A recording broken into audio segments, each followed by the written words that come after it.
अस्सलाम वालेकुम, आप देख रहे हैं पाक एक्सक्लूसिव टीवी। ब्रेकिंग न्यूज़ ये है कि वसीम अकरम और फवाद खान की नई फिल्म मिनी बैंक गारंटी का ट्रेलर जारी हो गया है। सोशल मीडिया पर ये एक ज़बरदस्त धूम मचाए हुए शायकीन ने ट्रेलर को बहुत पसंद किया है और इस फिल्म की कास्ट में फवाद खान, मेकाल जुल्फ़कार, गौहर रशीद, वसीम अकरम, किरण मलिक, आयशा उमर और वसीम अकरम की अलिया शामिल हैं। फ़िल्म का ट्रेलर शायकीन ने बहुत पसंद किया है।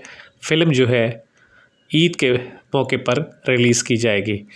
ये एक बड़े बजट की फ़िल्म है। फ़िल्म इंडस्ट्री के हवाले से ये एक बड़ी फ़िल्म है और तवक्को की जा रही है कि ये फ़िल्म आने वाले दिनों में एक सुपरहिट फ़िल्म साबित होगी और इससे फ़िल्म जो है एक नया ट्रेंड लेकर आएगी।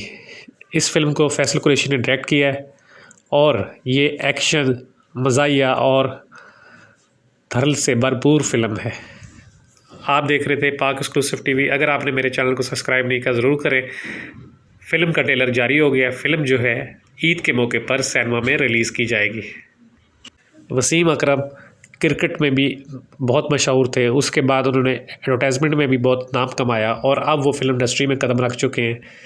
देखना ये है कि वसीम अकरम पहले दो शोबों की तरह फिल्म इंडस्ट्री में भी किस हद तक कामयाब होते हैं और इनके आने से फिल्म इंडस्ट्री को कितना फ़ायदा होता है। फ़िल्म की मरकज़ी कास्ट में वसीम अकरम की अलिया, इसके अलावा किरण मलिक, आयशा उमर, फवाद खान, मेकाल जुल्फ़कार, गौहर रशीद और बेशुमार लोग शामिल हैं। वीडियो देखने का शुक्रिया। मेरे चैनल को सब्सक्राइब करें। शुक्रिया। अल्लाह हाफ़िज़।